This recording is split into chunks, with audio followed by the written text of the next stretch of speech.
আওয়ামী লীগের ব্যাপারটা হচ্ছে আমরা বলেছি যে আগে রিডেমশন দেন রিকনসিলিয়েশন। মানে আগে আপনাকে আপনি যে কাজটা করেছেন সেটার জন্য শাস্তি হতে হবে, এবং শাস্তি হওয়ার পরে আওয়ামী লীগ যদি একটা শুদ্ধি অভিযানের মধ্য দিয়ে আসে, রাজনীতিতে ব্যাক করে, আমাদের কোনো সমস্যা নেই, কিন্তু তার আগে তাকে বিচারিক কায়দায় ফেস করতে হবে। এবং তার বিরুদ্ধে যে গুম কমিশনের রিপোর্ট দেখেন, পিলখানার রিপোর্ট দেখেন, যেগুলো আসছে, তারা যেভাবে এখানে ইন্ডিয়াকে ইনভলভ করে আমাদের ইন্টারনাল সিকিউরিটিকে তছনছ করে দিয়েছে, এটা আপনি বিচার করতে হবে না?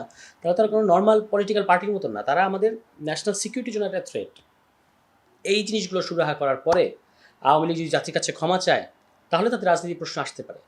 আর আওয়ামী লীগের যারা সাধারণ সমর্থক ভোটার ছিল একসময়, তারা তো এই নির্বাচনে ভোট দিয়েছে বিভিন্ন দলকে, ফলে তারা আর এখন আওয়ামী লীগের ভোটার নাই, তাদের একটা রিকনসিলিয়েশন হয়ে গেছে। ঠিক আছে, তাদের একটা সমাজে একটা পুনর্বাসন কিংবা স্বাভাবিকীকরণ এটা ঘটে গেছে, এবং এটাতে আমি আমি মনে করি যেটা ঠিক আছে, দিস ইজ ওকে।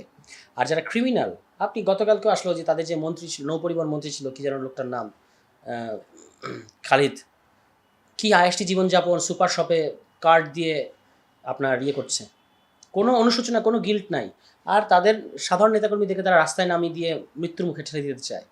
তাদের সাধারণ নেতাকর্মীদের কাছেও আমাদের আহ্বান থাকবে যে রিভল্ট করেন এবং আওয়ামী লীগকে প্রত্যাখ্যান করেন, এটাই সমাজে স্বাভাবিক হওয়ার একটা রাস্তা।